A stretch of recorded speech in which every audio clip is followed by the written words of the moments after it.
You have three phases in combat. When you're not connected, for lack of a better word, kickboxing. Connected, clinching, wrestling, right, and then the ground. The rules are different in each three, right? So, as long as I'm not connected or until I'm completely connected, I want to keep to the rules of the kickboxing. In kickboxing, we don't change your feet a lot, right? Because you get kicked out, your legs kicked out from under you, you get thrown, you get hit because you're so busy. Mike's also saying the same thing. You're getting punched. So when he throws that hook, right? I'm not yet connected. I want to connect. So in kickboxing, how we go forward is a shuffle. Then now, once I'm here, I can step if I want. And we're going to do a lot of throws with that kind of footwork. But it's not from here. It's not connected. He can just pivot out on me. Oh, oh. Boom. You understand what I'm saying? I'm not safe taking that angle step until I've connected with him.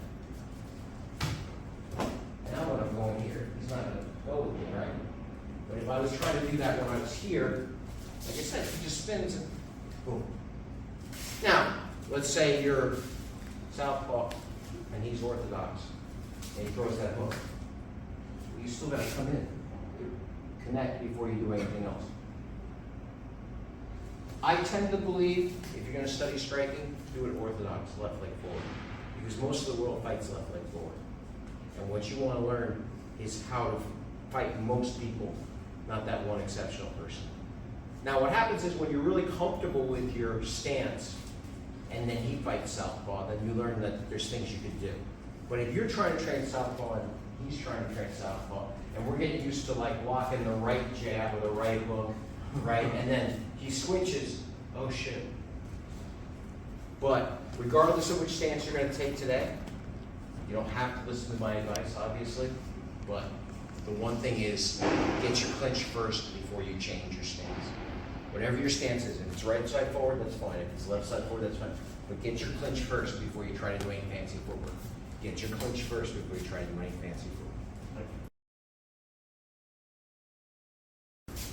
Statistically, 95% of the world, when they do striking, orthodox, meaning they're left forward.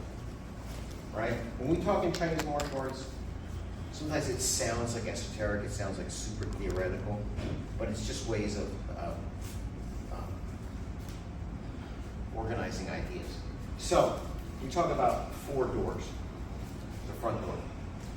If for some reason I was behind you, I did a duck under or something like that, there's a rear door. And then there's side doors.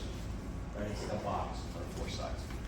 Now, when we talk about the side though, if his left leg is forward, this side is the outside side door. And this side is the indoor side door. So, for the next hour or so, we're going to work on what you do when you're on the outside side door, which means that we're going to assume that your opponent has their left leg forward. Now, if he switched, then this would be the outside side door. But we're going to assume that most people, which means that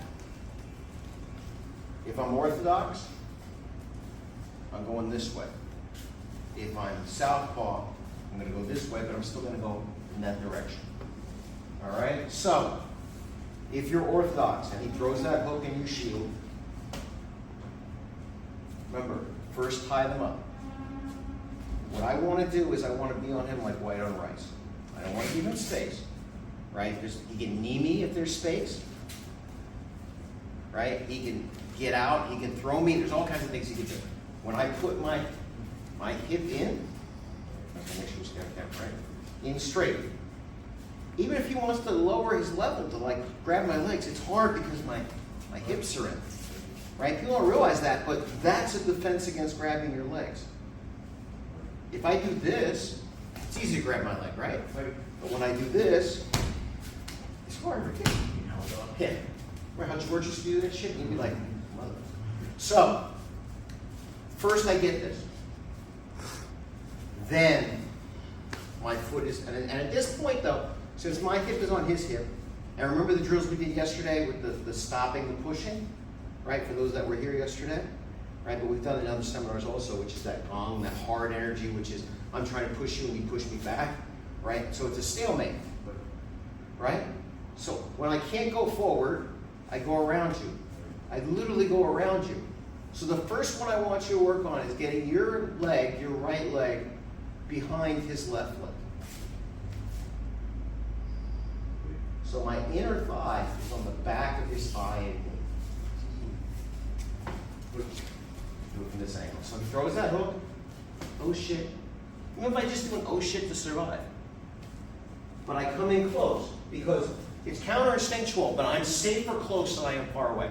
If he throws that hook and I go, well, he's got room to throw the cross, he's got room to throw the knee, he's got room to throw the kick. Right? If he throws that hook and I just go, oh shit, it's harder for me to get hit. It's counter-instinctual, but it's true. So again, now my hip is on his hip, I'm going to push in, he's going to push back. Right? So I can't keep going forward, I can't go north. But I can come around. And so you see now again, how my leg is. The inside of my leg is on the back of his leg. And this is leaning.